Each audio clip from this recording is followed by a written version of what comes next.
seems to have a preference for weird characters. Here are some of the most challenging roles that he's played. First up, Edward Scissorhands. It's all made and everything. Good. There you go. What's the matter? What's wrong? She get you nervous? You've been cloistered away up in that castle too long. This is what started it all for the guy. Even though it wasn't technically his first major acting gig, 21 Jump Street the show had already made Depp a global sensation. But his role on the show was nothing like the rest of his career. And after it ended, no one could have expected what the new teenage heartthrob was gonna do next. I'm pretty sure people thought he was gonna become a traditional leading man. But Depp clearly had other ideas. This morning when I got to work, there was a line of women, and I said, what are these people all doing here? They certainly weren't here for me, but they were there waiting for you to come tonight. Relatives. Relatives? Yep. I have a lot of relatives.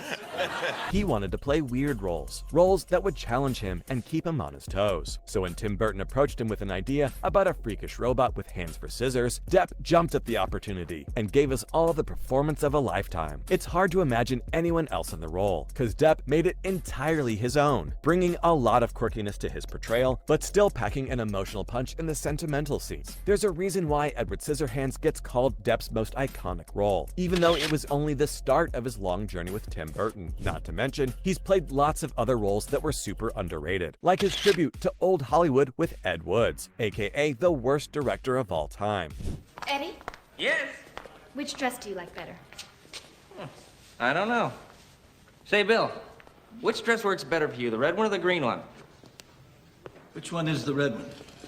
What do you mean? I mean, I can't see the difference. I'm colorblind.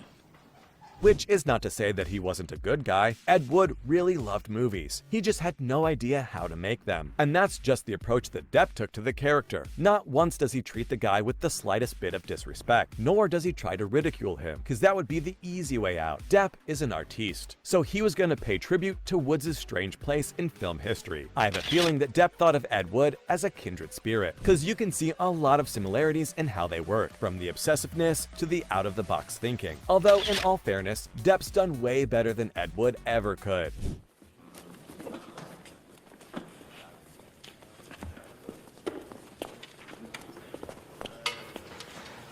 Mr. Agosi, I know you're very busy, but can I have your autograph? Certainly.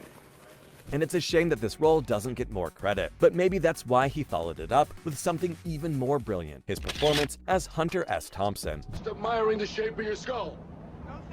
Maybe I'd better have a chat with this boy, I thought. Perhaps, if I explain things, he'll rest easy. All right, listen. There's one thing you should probably understand. Can you hear me? Good.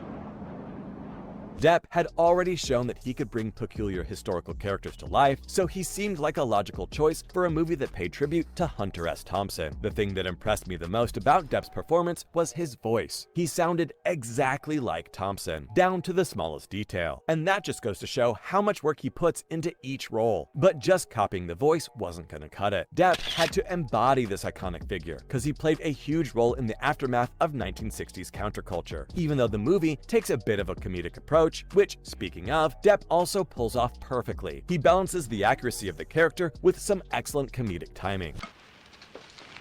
Hi, Lucy. God bless. Yeah, it's me. What? Hell no. I taught the bastard a lesson he'll never forget. What? No, not dead. And the face he makes when he feels the drugs taking effect has gone down as one of the most iconic film images of all time. You know the one. It perfectly describes the expression, "I might have done a bit too much." Luckily for us, he did just enough to give us what we needed, and showed that he didn't always need super quirky characters to fit his acting style. But at the end of the day, Depp is a guy that loves the spooky and the macabre, which is why one of his best roles was an homage to a classic horror story, Ichabod Crane. Let Depp return to his roots. Just a moment, if I may. We do not yet know the cause of death. When you find him in the river, cause of death is drowning.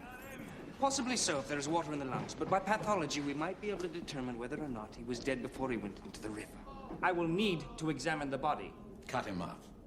We're really getting into the good stuff now, which is not to say that his other roles weren't as great, but playing Ichabod Crane must have posed an especially great challenge, because The Legend of Sleepy Hollow is a beloved story, not to mention being a time-honored classic of the horror genre. So Depp had to bring his A-game to do the character justice. Luckily for him, he had Tim Burton at his side. Fear and Loathing in Las Vegas had given him a break from his frequent collaborator, so I can imagine how eager he was to get back to the familiarity of Burton's gothic imagery, and you can definitely see the kind of chemistry that they have from Depp's portrayal. Johnny plays Ichabod Crane with a kind of frantic anxiety that you wouldn't expect from a protagonist, but it makes so much sense in the context of the movie, because Crane is just a regular old New York City cop who happens to be facing a headless horseman from hell. The hardest part about the role must have been sticking with one mode, because Depp is a chameleonic actor who likes to change things up, but this portrayal showed us all that he's perfectly capable of reining it in, at least in situations where the role might require it. Depp's turn in Sleepy Hollow was his last of the 20th century, and by that point, he'd gotten a name for himself as an eccentric character actor, which might have made the rest of his career super predictable. But Johnny yet again surprised us all with what he decided to do next. The one you've all been waiting for, Jack Sparrow. If you'd asked someone back in 2003 what they thought Depp's next role was gonna be, I don't think anyone could have guessed that he'd play a rambling, perpetually drunk pirate, because even though Depp's previous roles had been out there, they were still serious more or less, whereas Jack Sparrow and Pirates of the Caribbean is anything but serious. But what a lot of people don't know is that Depp actually had to sell his performance. That's right, Johnny frickin' Depp actually had to convince the folks at Disney that he was the man for the job, but that's not exactly their fault. Depp hadn't done a proper big budget movie up until that point, so the filmmakers took a bit of a leap of faith with him, and boy did it pay off. Jack Sparrow is now one of the most well-known characters in film history, thanks in no small part to Depp's swaggering, unpredictable portrayal. He made the unlikely pirate captain seem larger than life, finally breaking into the big leagues in the process. But while playing Jack Sparrow must have pushed Depp to the limits, it wasn't his most challenging role. That honor belongs to a character he portrayed in a movie with a fraction of the budget of Pirates of the Caribbean, and it showed us that there really isn't anything that Depp can't do. Mort Rainey, Depp's most underrated character, probably because it happened to be the most low-key role he's ever gone for, which must have been slightly jarring for Depp, because he made a name for himself by being eccentric. But here he had to play a grumpy everyman who's experiencing something surreal. The thing about acting is that you can't always be over the top,